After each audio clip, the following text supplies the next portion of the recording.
प्रेम hospital बिल्कुल सही समझे, वही हॉस्पिटल जिसने हजारों दंपतियों की सूनी गोद भरी है।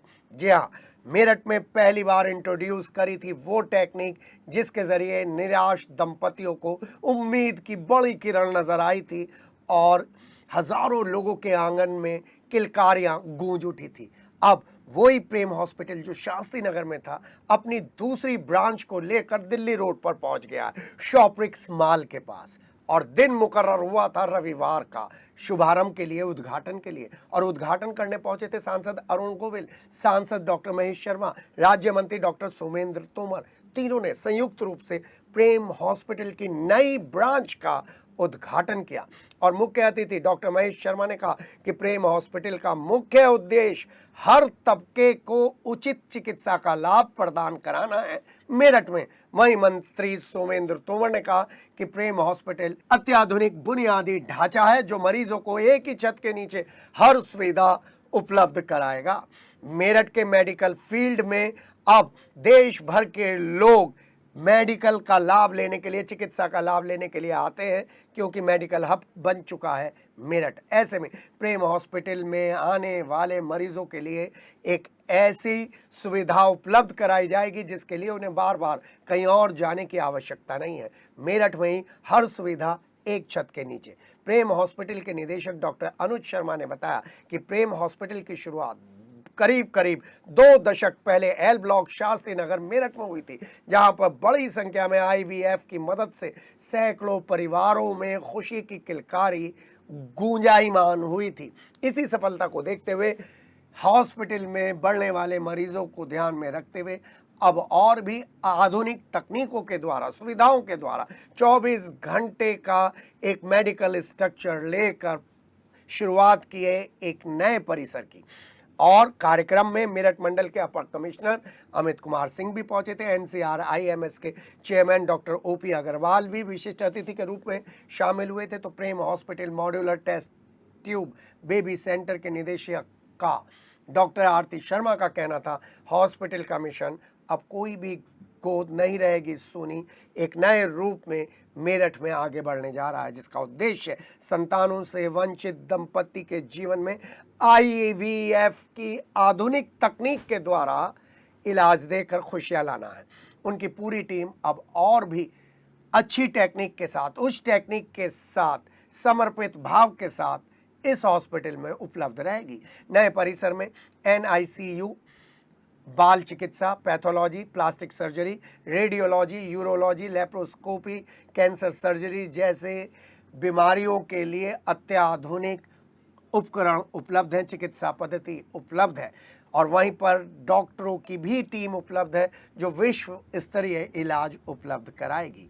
और IVF के साथ साथ दूसरे रोगों के लिए भी यहाँ पर इलाज की सुविधा रहेगी। अब किसी को मेरठ से बाहर जाने की जरूरत नहीं। विश्वसनीय ऐसे हमारे अभिभावक आज हम लोगों के बीच में है और ऐसे शुभ अवसर पर वो हमारे बीच में है। मैं हृदय से उनका मेरठ में भी और अपनी विधानसभा में भी स्वागत करता हूँ। हमारी महिला आयोग की सदस्य हिमानी अग्रवाल जी, मैं पूज्य माता जी और पिताजी दोनों का, क्योंकि उनका आशीर्वाद से ये सब संभव हुआ है।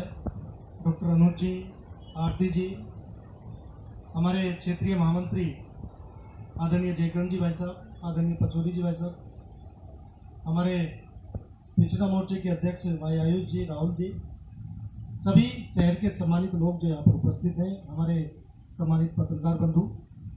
डॉक्टर साहब ने पूरा विषय रख दिया और डॉक्टर साहब के बोलने के बाद कोई विषय बचता नहीं है, लेकिन मैं फिर भी मेरठ में अच्छी शुरुआत हो रही है और ये संभव इसलिए हो पा रहा है कि 2017 के बाद जो योगी जी की सरकार बनी, उस सरकार के कारण ही जो माहौल आज बदला है उत्तर प्रदेश का, ये सिर्फ महाराज जी की देन है और आप लोगों के आशीर्वाद। हमारे कमल किशोर जी, हमारे SDM यहाँ पर उपस्थित है। देखिए, सभी के सहयोग से कोई अच्छा काम होगा। आज इस मेरठ शहर में बहुत खूबसूरत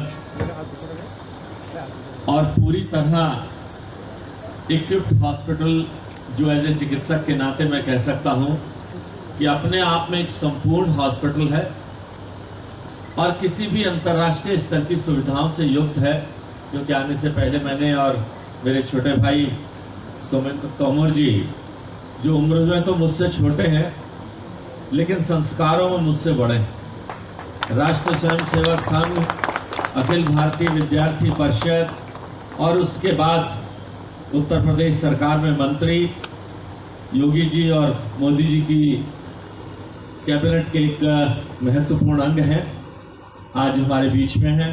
मैं बधाई देता हूं छोटे भाई अनुज और प्रिय आरती को। हम लोग एल ब्लॉक में सन 94 से एक अपना छोटा एक हॉस्पिटल चला रहे थे, जिसमें हम ऑप्स, गायनी, सर्जरी और टेस्ट ट्यूब बेबी सेंटर का काम करते आए हैं। पर अब जो टाइम आ रहा है, आधुनिक मशीन्स, लेटेस्ट टेक्नोलॉजी और सारे मापदंड पूरे करना, जैसे एनओसी, फायर का जो होनी है रिक्वायरमेंट्स, पार्किंग रिक्वायरमेंट, तो जगह बड़ी चाहिए थी। दूसरा, पुराना हॉस्पिटल हो गया था। हमारे यहाँ लोग IVF कराने आ जाते थे, बट डिलीवरी कराने नहीं आते थे कि एम्बियंस वो वाली नहीं है। तो जो फैसिलिटीज़ मेट्रो में हैं आपके पास, मुझे नहीं लगता है यहाँ पे अगर आप मैक्स या इससे कंपेयर करेंगे तो कोई भी चीज़ की कमी होगी। और अभी हम डेवलपिंग फेज में हैं। हम ये हॉस्पिटल ऑफिशियली इनॉग्रेट हम आज कर रहे हैं, पर करीबन 6 महीने हो गए हमको इसके रन करते हुए। फेसेस में जैसे डेवलप हो रहा था उस हिसाब से हम इसको करे जा रहे थे। मैं सर्जन हूँ, मदर और वाइफ गायनेकोलॉजिस्ट हैं, पापा डर्मेटोलॉजिस्ट हैं। तो पहला फेज़ तो यही है कि हम पहले अपनी ही जो फैसिलिटीज़ हैं, जो सर्विसेज हैं, उनको एक हाई एंड पे लेके जाएं। जो भी लेज़र मशीन्स आजकल ऑपरेशंस में यूज़ होती हैं, जो दूरबीन से जो ऑपरेशन को बहुत सरल बना देती हैं, वो सब चीज़ें हमारे पास यहाँ अवेलेबल हैं। और आयुष्मान का हमने सर्जरी का पैनल लिया है, क्योंकि सर्जरी काम अपने हाथ का करना है, और बाकी पैनल हमने नहीं लिए क्योंकि बाकी डॉक्टर्स धीरे धीरे अटैच हो रहे हैं। तो आगे उसको भी एक्सटेंड करेंगे जब हमें बाकी इन हाउस डॉक्टर्स मिल रहे हैं।